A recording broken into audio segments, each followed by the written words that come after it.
And see us in MomoCon 2023. Listen up, Hulkamaniacs! I'm taking over Crazy Taxi!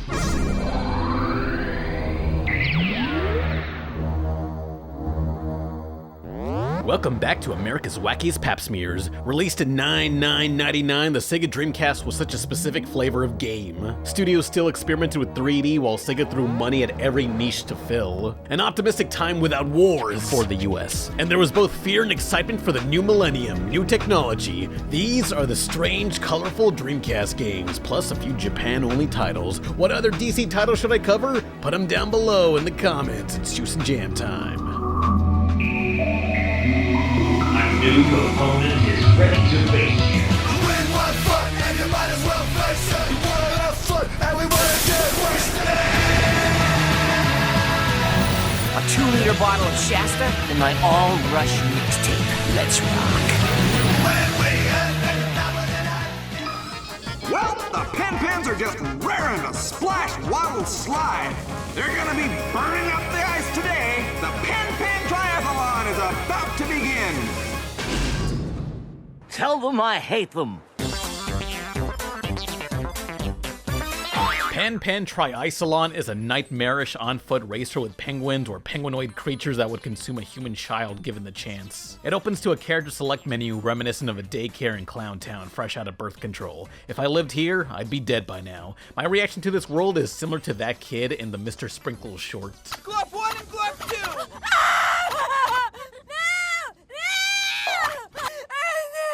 Should you be brave enough to play, you must run, slide, or swim across obstacles that exist to make existence pain. With the slippery bumper car physics, it kinda resembles Fall Guys.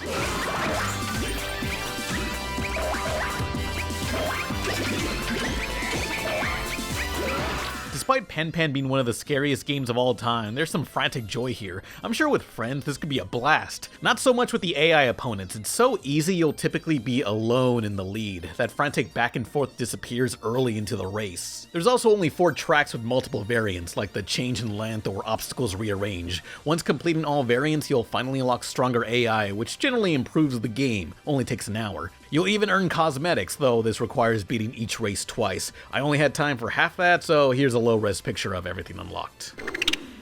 The hell is that thing? You can give your Pen some bunny ears, a top hat, or an AK-47. Today I didn't even have to use my AK. Yeah, give everyone an AK. What could possibly go wrong? Why do they need the Second Amendment? Is it the terrifying elephant blobs in the purgatorial snowfields?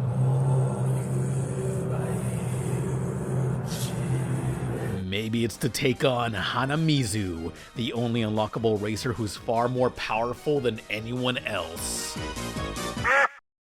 This guy? This guy's the final boss, this Doraemon with chronic depression? Well, he is faster and jumps way higher, so let's race him. He got stuck. This damn penguin's drowning underwater. Well, the presentation is nice. So the Japanese port has these slick instructional diagrams in the loading screen. Every day I'm thankful Y2K became a style and not our demise. Why would they change these for the American cut? Maybe it was to show off 3D being new and fancy, just in case us stupid Americans forget we're playing a 3D game. I get it. Still, these real-world settings are a vibe in itself. Another regional change is the haunted house area. America got this flooded basement with green slime, though in Japan,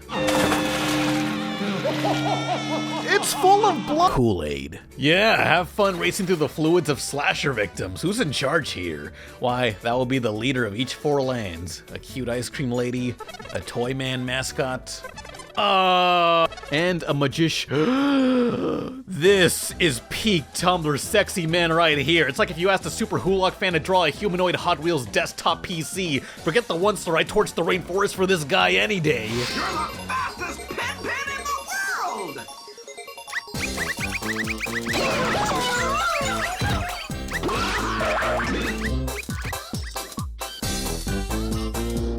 So So, good news, I got a friend to translate a few Japanese gamer magazines where I learned a lot.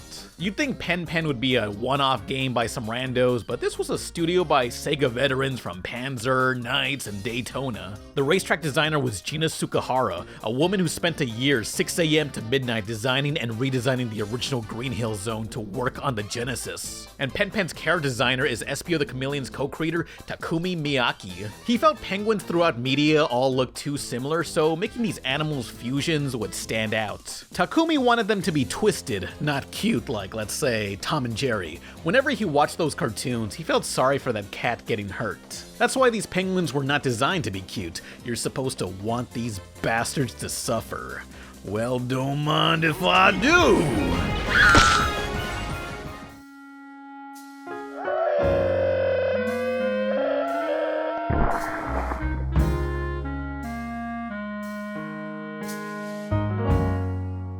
So, if you have local friends and or don't mind spending an hour unlocking hard mode by playing the same 4 tracks 5 times, Pen Triicelon is a great precursor to Fall Guys, if only it had more content. It's a launch title, so I guess they are rushing this one out. Sleep well, Pen. Promise not to kill you in your sleep.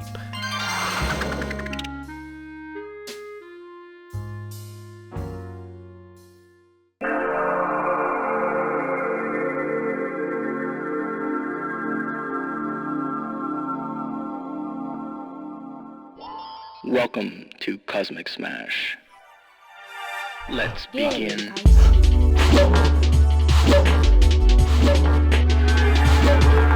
Cosmic Pass? I choose to Cosmic Smash! Released only in Japan, it's basically tennis against a wall, or as it's officially called, squash, a sport that could have been more popular had they chose a less stupid name. The goal in Smash is to bust every block and move on to the next area before the timer hits 0. It's like Arkanoid or Breakout, but full of alternate paths and absolute peak Y2K futurism. Even the packaging, which sells for $100 on eBay, has a slight transparency. It reminds me of Rez, though it's a very short arcade port. Would have been cool to have power-ups or co-op, and the analog stick aiming I don't feel has enough nuance to be precise.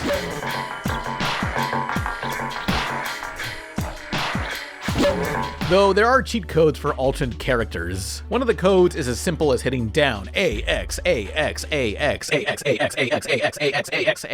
up. We want Cosmic Smash. Let's begin. Okay, good, I got it right this time. Look out, it's the Mudman about to do the septic tank stank. Now, if you're a Cosmic Smash Pro, you can input your high scores online. Wait, you thought the game automatically uploads it? No, you got 30 seconds to write down this code and enter it to the official website yourself. This was an arcade game, so I hope you brought your school notebook and pencils to the pizza place.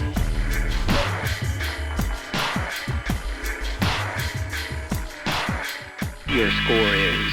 Cosmic Smash was stylish, though there's no sequels, and if you expected any similar titles, well, apparently Sega held Smash's concept under a patent trademark. This patent was registered together with the status HUD for Monkey Ball. No one else is allowed to use these elements. So if you ever want the feds to do to you what they did to Hendrix, be sure to combine tennis with Monkey Ball. Let's go! Which I just did. They're coming in through the back doors. Joke's on them. I just took my cyanide pills. Time's up. Game over.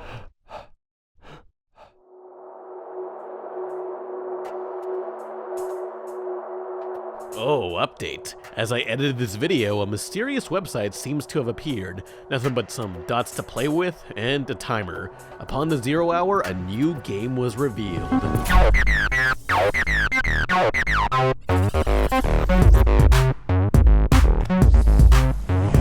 Smash VRS. That's right, Cosmic Smash is back for PlayStation VR 2.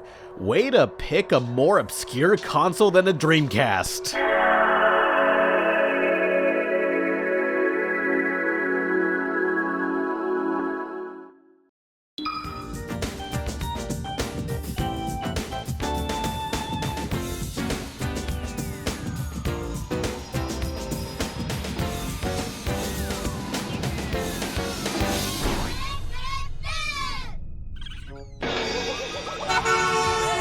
Every time I play a realistic game, I think, wow, this looks like ass. If it's not indistinguishable from real life, then what's the fucking point? Should have been cel-shaded instead.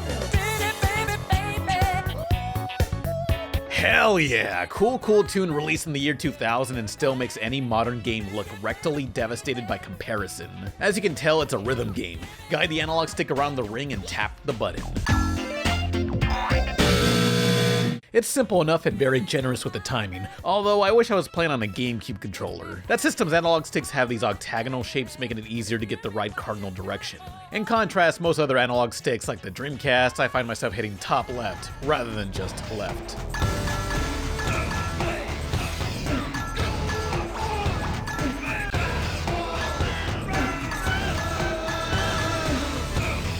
This is barely the second level, cut me a break. Now, rhythm games back then were not your friend. It's a lot of moving the cruiser to the center, to the side, to the center, to the side. Getting footage of this game was hell, but as God's strongest orchestral victim, I pushed through. Until we got to the Parappa the Rappa style gameplay.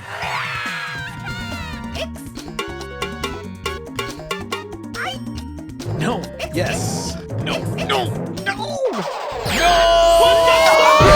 I'm trying my best, okay? Timing is hard, but the visuals are easy on the thighs. It's alright, baby. Make your style. Let's see your groove.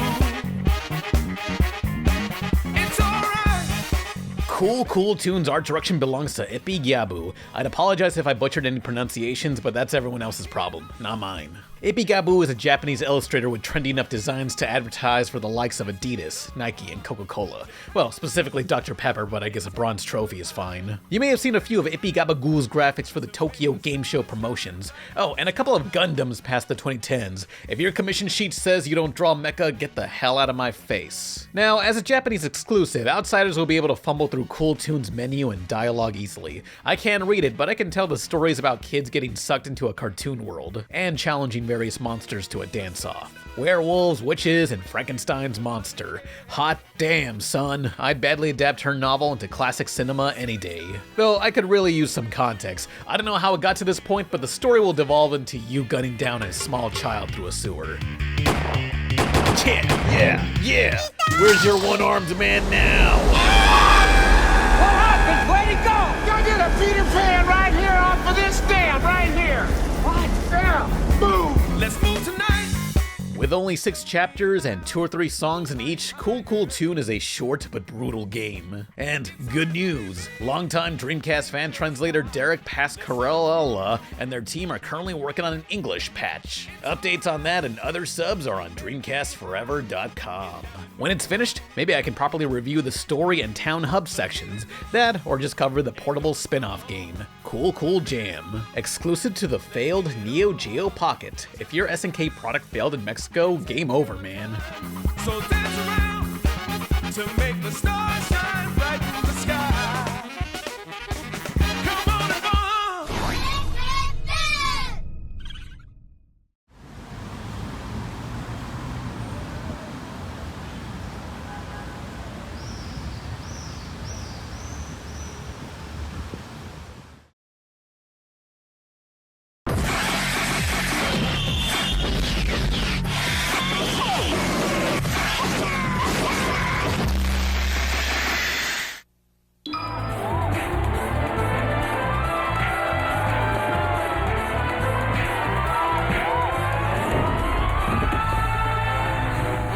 To beat up a millionaire.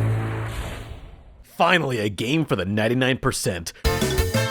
Regarded as one of the worst Dreamcast titles, Who Wants to Beat Up a Millionaire is a clear parody of the #1 game show to watch in a dentist's waiting room. This is hosted by a parody of Regis Philbin named Egregious Fillion, a character who was medically constructed by scientists in the lab, just like the real thing. It's a trivia game where you choose a rich victim like Ronald Hump or Melvin.com, and other dated references. Interesting. Guess you must have had a thing for people who achieved the American dream by waking others up from theirs. You answered trivia, and as a reward, get to pummel said millionaire. And that's all there is. Oh, hey, that hurt. Oh, hey, that hurt. Oh, hey, that hurt. Oddly enough, the PC port features 2D animated characters. I am so thankful for Zelda CDI's influence on the industry. Regardless of animation medium, they're all awful.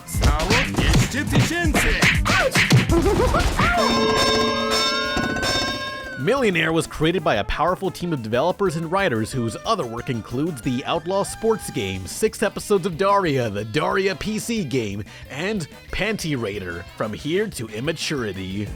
My silicone! It's destroying my clothes! Your butt inspires me to be a better person. Released for a $20 budget price, Millionaire struggled to be worth it, even with over 750 questions. My life already has enough questions. I want answers and consistency. Like, why did I spend half my life thinking Regis Philbin and Fred Willard were the same person? Thank God I emulated this for free with the extra glitches. Yes. This is the greatest villain, and I'll see you next time on Who Wants to Beat Up a Millionaire? It's party time. Let's have some fun.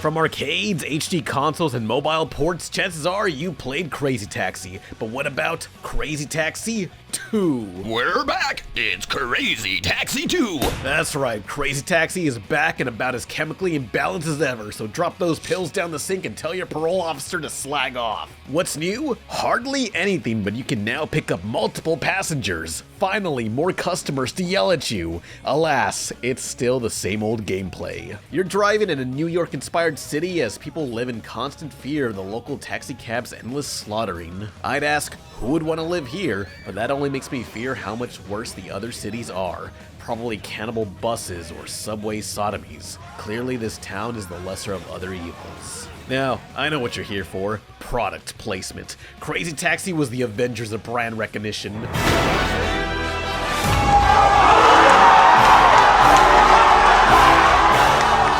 This time we got Burger King, The Gap, HMV, and the Hard Rock Cafe. It's the Rainforest Cafe for dads, all dads, every single one. Go ahead and pick a car and driver. Cinnamon. Okay, let's go for a drive.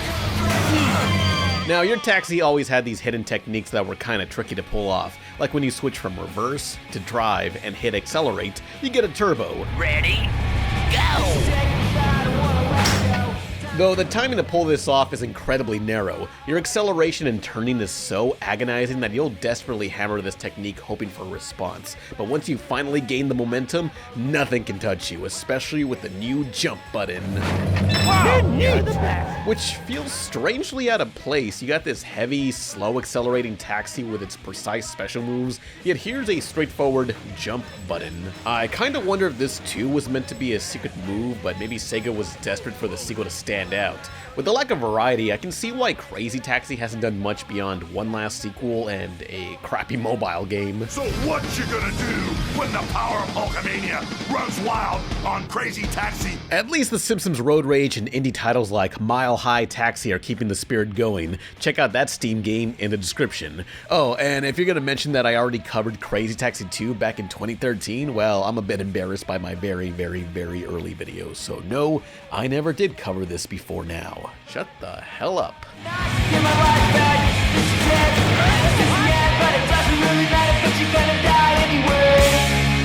Class A license. You play pretty cool, but there's one more step to the top. Think you can get there?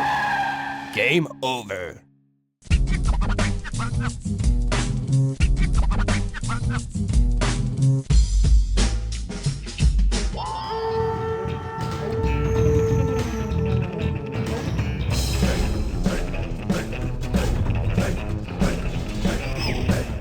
Wrong place, wrong time. Ooga Booga is a chaotic party game blessed with some impressive review scores and online play. If only it didn't release near the end of the Dreamcast lifespan.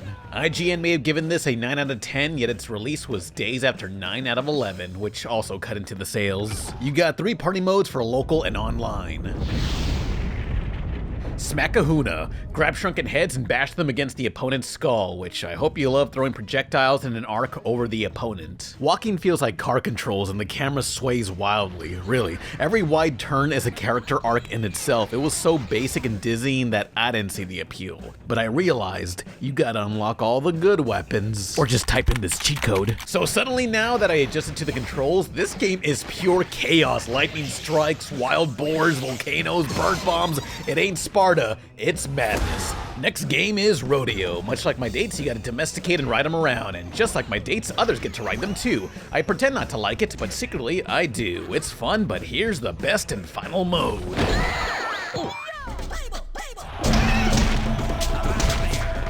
Boar Polo, basically soccer, and wow. In an era of consoles only having like 3 online games to play, Ooga Booga had to have been a blast for those few players. Even now, me against the AI, it's thrilling.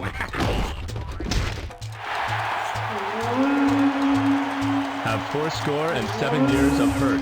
I just wish there was a time limit. Whenever it feels like a stalemate, it just goes on. I'm on my knees pleading for the heavens for it to end, only to be ignored as usual. I live to suffer, yet I ball every day. You can't handle the fat man!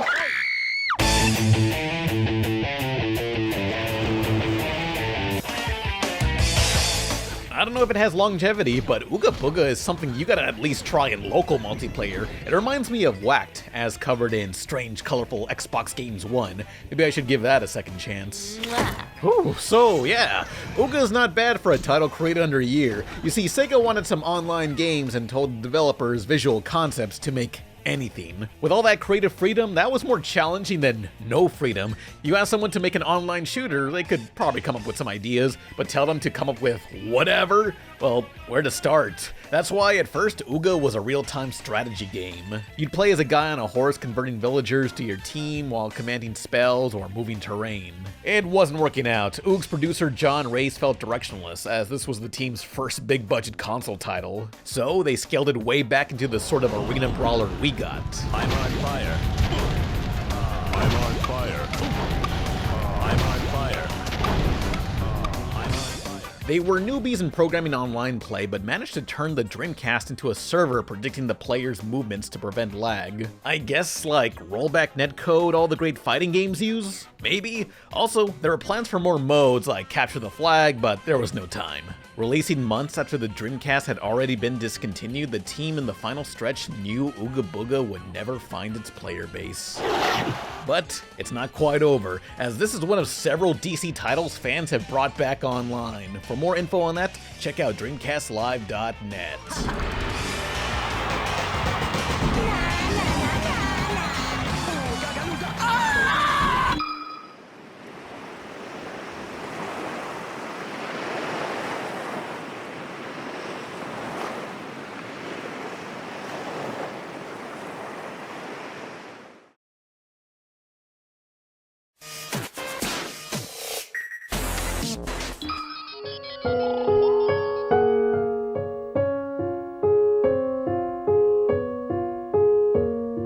The story is over, but sometimes it's under, which makes me just smile and wonder.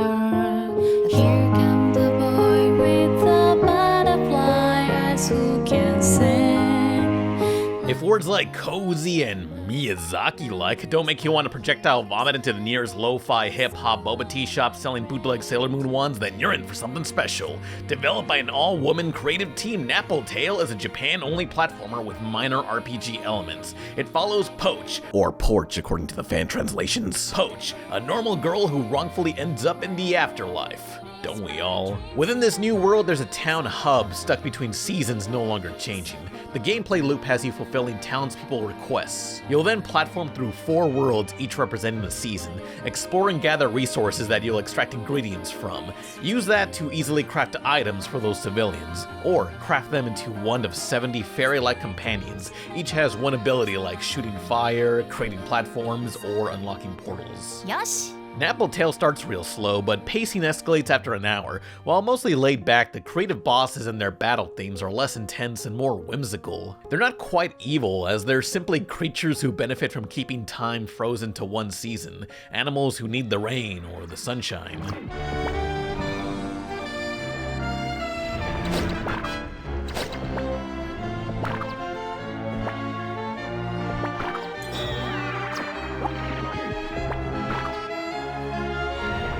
Napple is a story-focused platformer about accepting change, as nothing is permanent. Strange villagers like a greedy millionaire who used to be a good person, or a fairy who lives for only 24 hours. Within the 4 seasonal worlds, they'll contain a clone of a villager from a different time, someone happier in the summer or sadder in the winter. Seasonal depression can't last forever. While you appreciate the fond memories from a person in the past, sometimes you have to accept they're not who they used to be.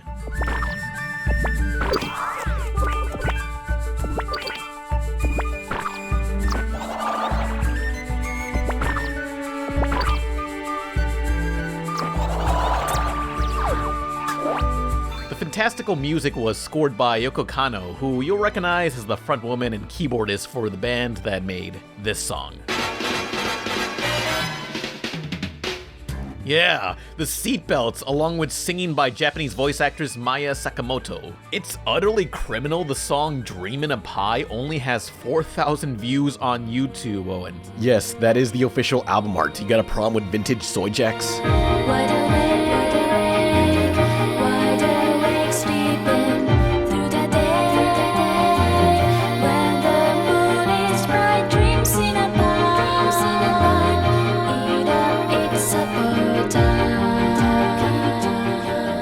Napple Tale is a Japan-only title, but once again, Dreamcast Forever has your back. Spending 6 years translating for no money and pure passion, Napple was a challenge. Due to the heavy influence of Lewis Carroll and various fairy tales, poems, and fantasy books, translators read whole novels to fully understand how to adapt Napple's characters and speech patterns inspired by those stories. Seems like it worked out. Every conversation is so full of personality, from a clown always rhyming to bosses spouting corny puns. I love it all, but Napple Tale is such a specific game to recommend. It starts real slow and it's not too challenging at first, but it's here for a linear, easygoing time, caring for villagers, and mostly standard platforming.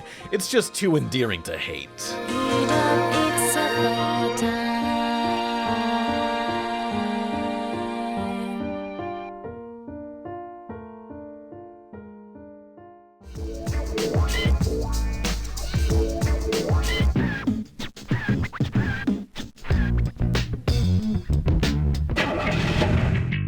Welcome to Aviation Battle Championship.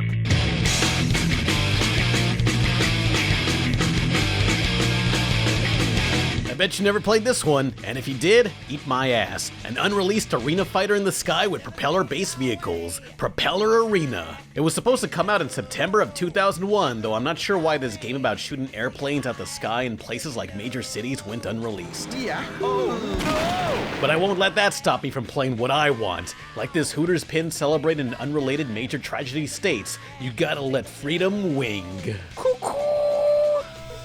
Arena could have been a classic with its crazy taxi DNA, goofy characters, and punk music that's strangely out of place for this gameplay. You got bands like Rise Against and No Use for a Name, as well as originals made for this title. That means punk music that won't get me copyright striked. I hope you love the voice acting too. I wrote that fighter once, well, I seem to probably take a dive.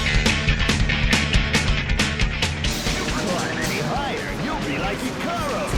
No wings, bingo! Icaros? As in Icarus? I know I joked about bad pronunciation earlier, but Kid Icarus exists. They got no excuse. Kid Icaros uprising. Bingo! Eat!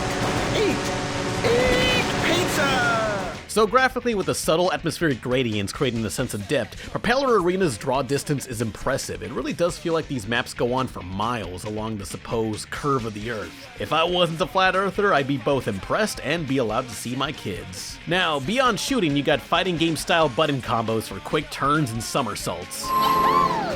There's even weapon pickups, yet they're placed so far away from the opponents that it's sometimes not worth the trip, especially not the yellow ones that create a status effect, such as making the opponent stall or reverse their controls for 2 seconds. It's kind of pointless in an otherwise fun time, and if you're good enough, you can unlock, or just look up on YouTube, the 2 unlockable characters, as well as the secret vehicles, a blimp, this stupid crap, and the Dreamcast controller.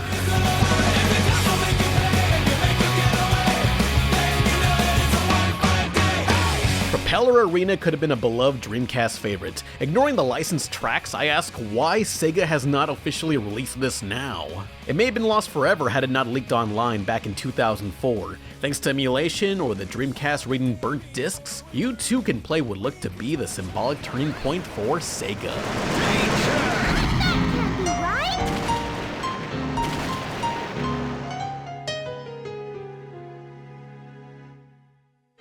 When you see the final build of Propeller Arena, the CD tells us the very day it was cancelled. This was to be one of the last Dreamcast titles before Sega stopped making consoles. The industry, along with the world, shifted. Tragedies happened, wars were declared, people suffered, but most importantly, video games. Media became grittier and cynical to reflect how people were feeling. The blue skies, green grass cities of the Dreamcast were a relic of a happier experimental time.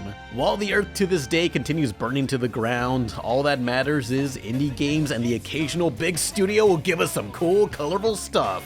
Hell yeah! Drinking, fighting, going to the game. In our world, it's a way to stay sane. If you're asking me to have it my way, I'd say that's a 1-5 day. Don't give up. Challenge again.